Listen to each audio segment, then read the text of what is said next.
Hello po mga ka-farmlat, nandito na po tayo sa property na ating binibenta. Yan, nakikita nyo naman po na napakaraming produkto. At ito po ay tuhog po ng kalsada ito. Dito po ito sa lugar ng Tagkawayan. Yan. Napakalapit po nito sa town proper. Mga around 3 kilometers buhat po ito sa town proper ng Tagkawayan. At ang kagandahan po nito, accessible. Nakikita nyo po na napakaganda at napakaraming produkto. Ayan po. Ang part po nito ay mayroong tingkabila, medyo pa-slide po ang lupa. So ayan, nakikita nyo naman po. Tayo po ay aakyat doon sa left side na pupuntahan natin. So ayan po. Mayroon po itong mga mahogany, ilang puno ng mahogany. At mayroon din pong mga pasunod na agad. May mga pasunod po agad siyang mga tanim. May mabababa pa na niyog. Kahit na mayroon pa pong mga matataas na niyog pa. So yan, hindi naman po siya kataasan. Yan, ito po, inaakyat po natin ng bahagya lang itong property na ito. Ito po ay tuhog ng kalsada. Cemented po, yung kalahati ay cemented na po. Time will come na ito po ay soon, yung buong kalsada ay mako-concrete na po ito.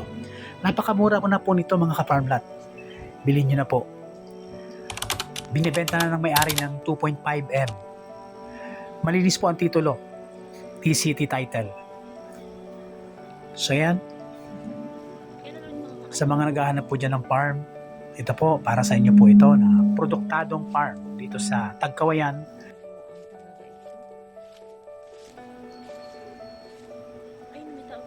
Yan. Maraming salamat po sa inyong panonood. God bless you all po.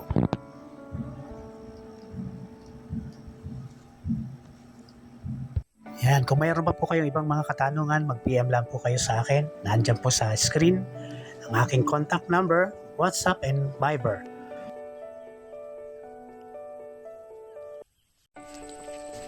So yan, tuloy-tuloy po tayo sa pagpunta sa property sa loob.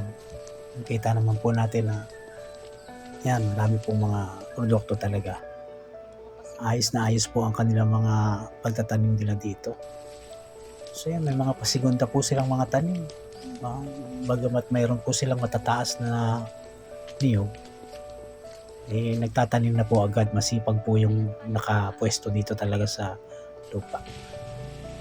Hindi naman po masyadong kataasan ng puno. Ayan, nakikita niyo po. Ayan po. At ang area po, malinis na po siya. Hindi naman masyadong masukal.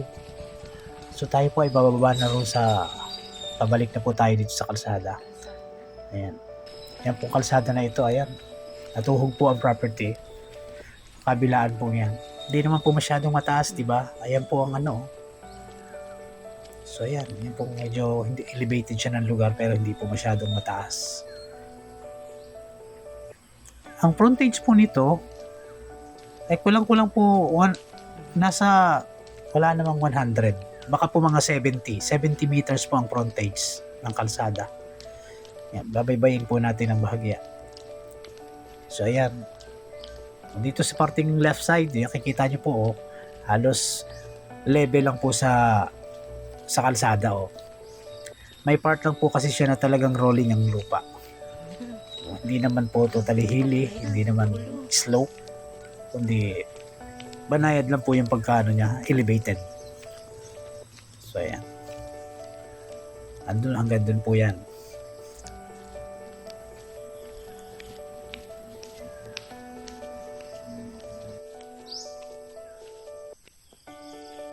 Yeah, sa muli mga ka-farmlat, may mga ilang bearing fruit po siya katulad ng saging. Ayan po.